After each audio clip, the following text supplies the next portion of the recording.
Hello, my name is Sharon Merritt. I'm a Master's of Nursing student at Eastern Kentucky University, and I'm going to be presenting a project that was completed entitled Smoking Cessation Intervention at Bluegrass Community Health Center. The project director was myself, Sharon Merritt. The agency was the Bluegrass Community Health Center, which is a healthcare facility located in Lexington, Kentucky. The project started on May 23rd and concluded on the 25th of July 2014. Some facts about the Bluegrass Community Health Center. It is a healthcare facility that was founded in 2001 with a primary focus of providing healthcare services to the local farm workers, which included immigrants that worked at a lot of the horse farms in Lexington, Kentucky.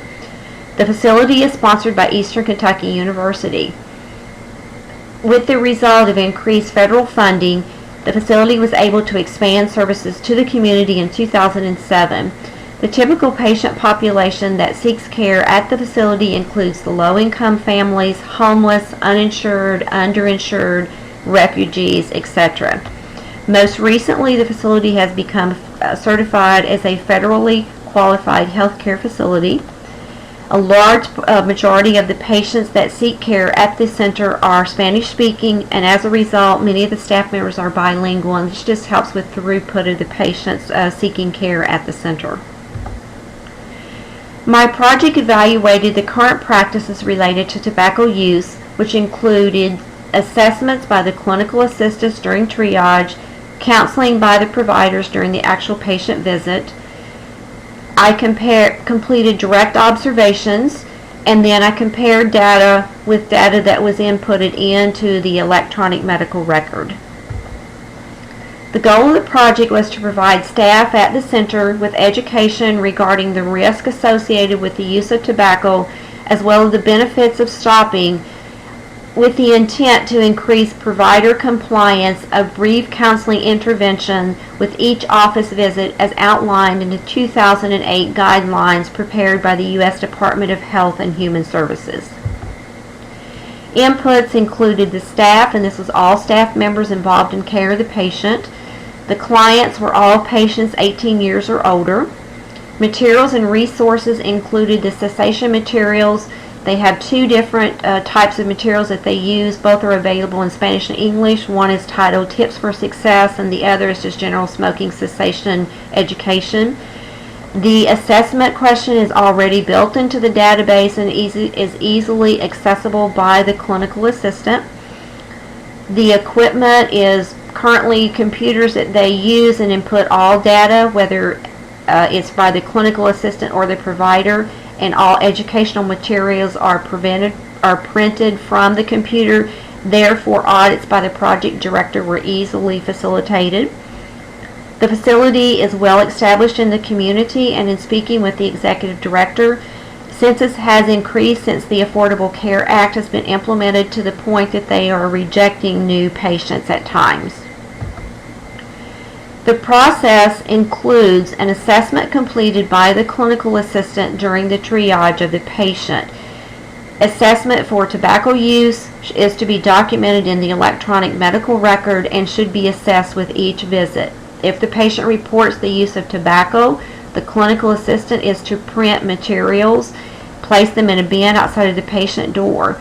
These materials serve two purposes. It's a cue to the provider to provide counseling, as well as they use it as a guide when they're actually talking and interviewing the patient, determining the amount that they smoke, are they ready to quit or thinking about it, risk, benefits, and also to develop a plan. And then the counseling is documented in the electronic medical record by the provider. The intermediate outcome included the development of a plan and discussing with the executive director, because obviously I needed her support and her buy-in, but I also wanted to complete a project that would provide meaningful data to the facility. A review of the literature was completed by the project director. Observations completed. Observation data were compared with the electronic medical record documentation, and then findings were provided to the executive director.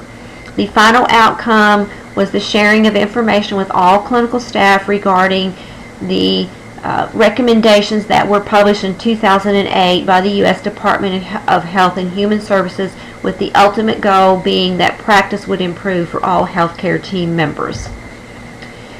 The activities included determine the expected process, and this was completed via an interview with the quality specialist, the completion of assessments, analyze findings, preparing a report for the quality committee as well as the executive director, and the report did include recommendations. Evidence of the intervention: there is a mountain of literature out there that supports that the use of tobacco is one of the most common causes of preventable deaths. Almost 500,000 people die each year as a result of tobacco use. The cost that is related to illnesses to treat tobacco use is in the neighborhood of $183 billion per year. It's also estimated that nearly 4,000 people younger than 18 start smoking every day, and of those 4,000, 1,000 will develop the use of tobacco.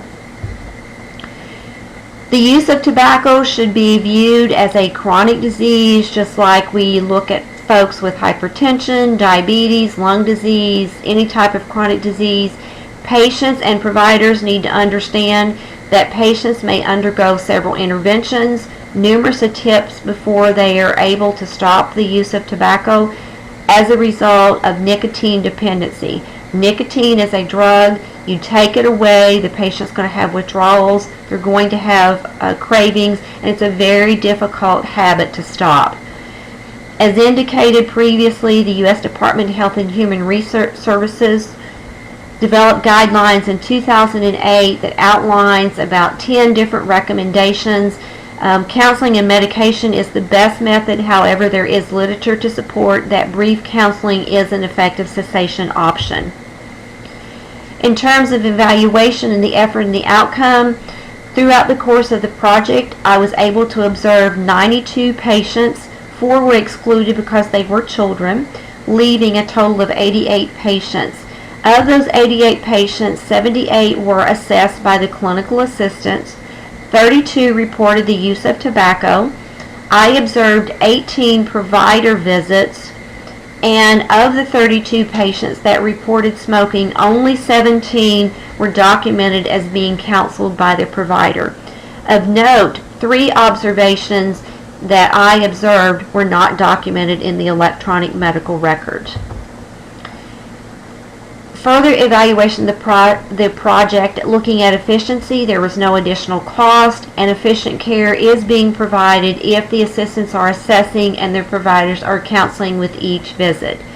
I was not able to calculate cost effectiveness because I was only observing 1 visit. However, the impact on the community and the agency, there was no additional impact because this is an expectation of each patient visit. Community benefits are many. If the patients do stop smoking, health benefits, health is going to improve, and costs associated with illnesses should decrease. There were no additional budget costs to the facility other than just normal operating cost of the agency. In conclusion, my project evaluated the process of assessing and counseling for tobacco use for all patients at the Bluegrass Community Health Center. I was not able to assess the printing of the materials by the clinical assistant due to an upgrade of computers early in the project, which resulted in numerous technical difficulties with printing, so I chose to drop that piece of the assessment. It would have been ideal if the staff were not aware of what I was assessing, because once they did know what I was doing, their practice changed. Education that was provided, they all stated that they knew that they should be doing better, and basically it was a matter of compliance. Another consideration is that these appointments are scheduled every 15 minutes, which means the provider sees the patient, documents all of that information in that 15-minute time frame, and as expected, priority is given to the chief complaint.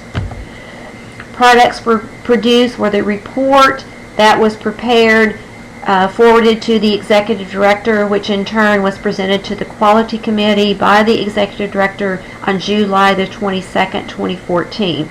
Recommendations in the report included use of the EMR as a trigger to improve documentation, The inclusion of other forms of tobacco, whether it be chewing, dipping, e-cigarettes. With the assessment, they have noted an increase in patients using e-cigs. Assessment in regards to secondhand smoke with children, monitoring chronic smokers if there's a process for that, and including e-cigarette in written information that's provided to the patients. At this time, I'll be happy to entertain any questions, and those are my references if you are interested. Thank you very much.